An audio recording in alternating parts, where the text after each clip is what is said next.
Yan, magandang araw po sa inyo mga kababayan. Nandito po tayo sa bahay ni Jeffrey para po ay tulungan siya dun sa kanya mga assignment. Kasi ngayon po ay pangalawang araw kasi kagahapon pumasok siya. Then ngayon po ay may assignment po sa kanilang pinagagawa. Kaya tutulungan po natin si Jeffrey na mag-research kasi po si Jeffrey po ay marunong na sa laptop. Syempre, kailangan din natin siya i-guide para po mas madagdagan pa po yung kanyang kaalaman, no, mga kababayan. Ito po si Jeffrey. Jeff, kumusta Jeff? Ito po si Jeffrey. Yan, dito po kami at kami po ay mag-research para dun sa kanyang mga assignment. Oh, kumusta naman yung first day of school? Okay naman. So, Ayos, okay naman po yung first day of school ko. Madami ka nang nakilalang mga kaklase mo. Siyempre, maraming nakilala sa akin doon. Pero, ano lang tayo. Chill lang tayo kapag doon sa school. Kasi, syempre, Bago pa tayo. bago pa lang tayo, no? Pagpasok natin. Ano yung gagawa mo? About po ito sa mga assignment ko po. Kasi may assignment ka na agad, no? Anong subject yan? Ano po sa personality development? Stage of Personality development. So, nakapag-discuss na kayo about sa mga subject ninyo na tackle ngayong linggo? Wala pa po. Kaya nag-research ako kung ano yung mga... nag-advance ka na agad, nag-advance learning ka na agad para at least pagka tinanong sa'yo, may idea ka na, no? May masasagot ka na. Yan ang mag-discarte ni Jeffrey. Napakaganda po ang discarte. Habang wala pa akong pasok, research na agad para pag actual, hindi na ako tumatanong-tanong pa. Kasi mahirap din yung kapag mangangapa ka doon sa mga ano ba ito, ganyan, di ba? Mahirap yung pagka tinanong ka, wala kang may sagot. Kaya at least, kahit ngayon may konting idea ka na makakasagot ka. So, pakita mo sa akin yung isang buong papel. Konting idea pero isang buong papel. Diba si Jeffrey, yan po yung kanyang essay, yung mga ginawa. Ako, according sa mga research niya, no? Dito sa living in the era. So wala pa akong pero narinig ko na yung sa teacher ko nung una. But nalimutan ko na kaya nag-research ako, pero hindi ko alam kaya nag-research lang ako, baka lang ito. So about lang ito sa mga emphasize digital literacy, ethical and consideration and transformative power of technology. Yan pala yung so talagang advance ka. Pero may idea ka na dyan sa mga pinag-research mo na yan? Mayroon na akong idea. Napakaganda. Napakagaling. Kasi ito sa Philippine history. Hindi na ako po seryoso kasi yung mahaba yung mahaba yung kanyang yung talagang hindi pa ito tapos. History niya. Mayroon pa ito. Mayroon pa ito. Nakatatlong yellow pad ka na. Yellow, page ka. Yellow paper, ito, pa ito. About pa ito kay Dr. Jose Rizal. Wala pa yung mga niya, yung about sa ginagawa niya. Saan siya nag-aral, di ba? Nag-aral siya dun sa Spain. Saan siya nag-aral. Tapos hindi ko pa yung yung mga asawa niya. Anong subject naman yan? Sa Philippine history. Ngayong Monday, bukas. Magkakaroon na kayo sa bagay. Kasi pag tinanong yan, at least may idea ka na. May idea ka na. Tapos kapag tumatanong kung yung mga ni Jose Rizal, like yung mga degree niya, like doctor. So, tapos dun siya nag-aral sa Spain. Doon sa Universidad Central de Madrid. Yung mga kapatid niya nakalista na rin dyan. Opo, kasi mahalaga yun. Opo, ito. Lalo na kapag halimbawa, anong year pag pinag-aaralan yung Rizal? Yung Rizal, yung sa college? Parang siguro second year pag-aaralan nyo na yun. Yung history of Rizal. Tapos like Jose Nozo was chosen by this mother was so devout of Christian Saint San Jose. So yung niya pala yung Joseph. So pinili pa yung ng mama niya. Nagpangalan ng Jose yung mama niya pala. Nalabas sa exam yan. Opo, yung sa LPT, di ba? LPT. So yung yung, di ba yung complete name, Dr. Jose Protasio Mercado, Jose Protasio Rizal Mercado Alonso, so namali lang ito. Okay lang siya. Yung ano pala, yung Protasio na pala, yung ano yung from Gervasio, which come from Christian calendar. So ano pala ito? Napakaraming na-research na agad ni Jeffrey. Ilang araw mo nang pumapasok ngayon? Tatlong araw.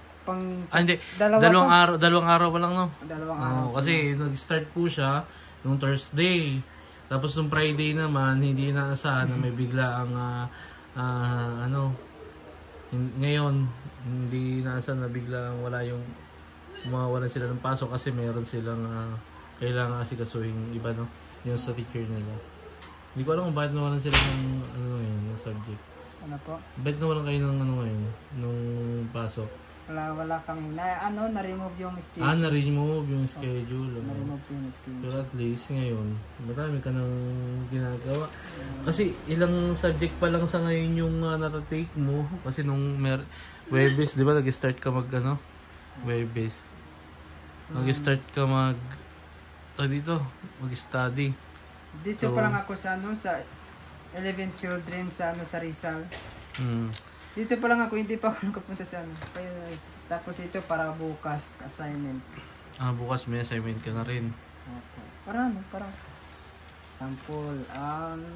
Kapag tinanong tayo, hindi may masagot na tayo. Kahit hindi pa tayo sabihan ng pangalan, hindi tumayo na tayo. Kasi alam natin. Mo yung Kasi saan ka nagre-research? Anong gamit mo? Sa laptop. Napakalaking tulong po talaga ng laptop ni Jeff. Kaya maraming salamat po dun sa nag-sponsor sa kanya ng laptop.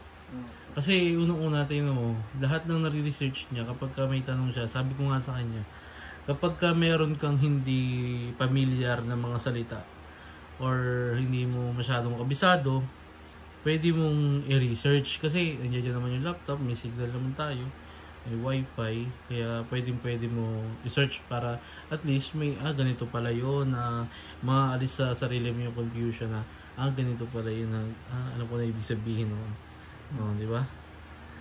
Tapos hindi ka na matulala kung ano yung hindi ka na ganun pa yung mata mo dun sa sa side. Pero nung first day mo, madami natuwa sa yung mga kaklase mo. Marami naman natuwa kasi ano ba sabi nila sa'yo? Kasi may pinagagawan niya ko yung dalawang lalaki. Pinagagawan ka? Pinagagawan ako. Sabi na, pre, dito tayo upo. Sabi na, pre, dito tayo. Gusto kasi nila siguro makipagkilala. Nakilala nila ako na pagkilala na kami. For at least, may yun sa mga klase mo. Doon kasi siyempre sa loob kasi ng classroom talaga. Hindi mawalan yung pakikipagkaibigan. Unang-una, dapat pipili ka ng kakaibiganin. Yun laging tandaan mo na nasa room ka, siyempre, kailangan mag-aral, hindi yung makikipagharutan dun sa mga klase. Di ba? Tapos ano sabi naman ng mga ibang kaklase mo na may mga proud lang sa sarili.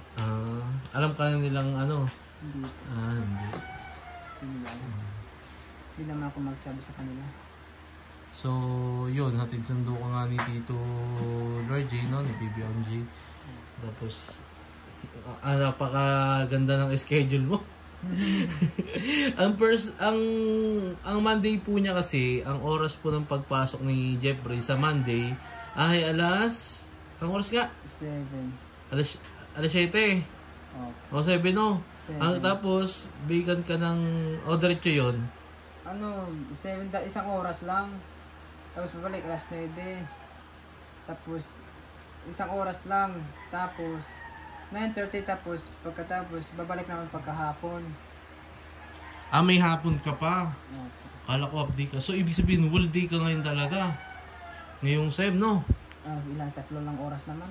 3 oras lang. 3 oras ang pasok sa umaga? Hindi, isang araw. 3 oras sa isang araw? Opo. Hindi malalaki yung oras. So, dapat sa susunod, para ang gawin mo, 3 subject ata. 3 subject. 3 subject? Tatlong subject, hindi 3 oras. Kasi minsan Yung isang ano, subject. yung isang subject, Hindi lang isang isang oras. oras. Okay. Isang subject. oras. Opo, yung, di ba 3 subject, 3 oras? Oo nga. Isang oras lang sa inyo? Opo. Kasi sa amin, nag-aaral kami. Ang isang subject namin, 1:30, ganun. 1:30, isang oras kalahati. Yun ang aming subject. Tapos meron niya kami mga subject na 2 hours, may mga ganun kami. Tapos meron kami mga subject na 3 oras. Tayo mo sa TV mo, may 3 oras yung subject. 3 oras talaga kami? Oo. Pero madadagdaanan din ni Jeffrey yun kasi first year pa lang sila. Siyempre, ayaw din naman siguro. Ngayong SEM, maayos siguro yun. No, Jeff? Kaya mo, napakalaking tulong ng laptop sa kanya. At least ngayon marunong ka na mag-laptop at nakakapag-research ka na agad. Kaya talagang thankful tayo kay Sir Paul at saka kay Tita Jasmine and sa mga sponsor mo na nakakapag ganito ka. Pero nasabi mo sa papa mo na kumusta mo na ba yung papa mo na nagpapasok na ako papa. Ganon na nakachat mo siya.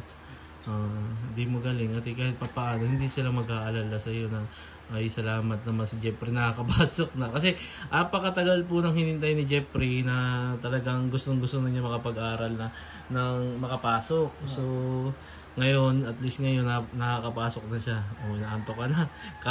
Kakain lang po kasi namin ng tanghalian.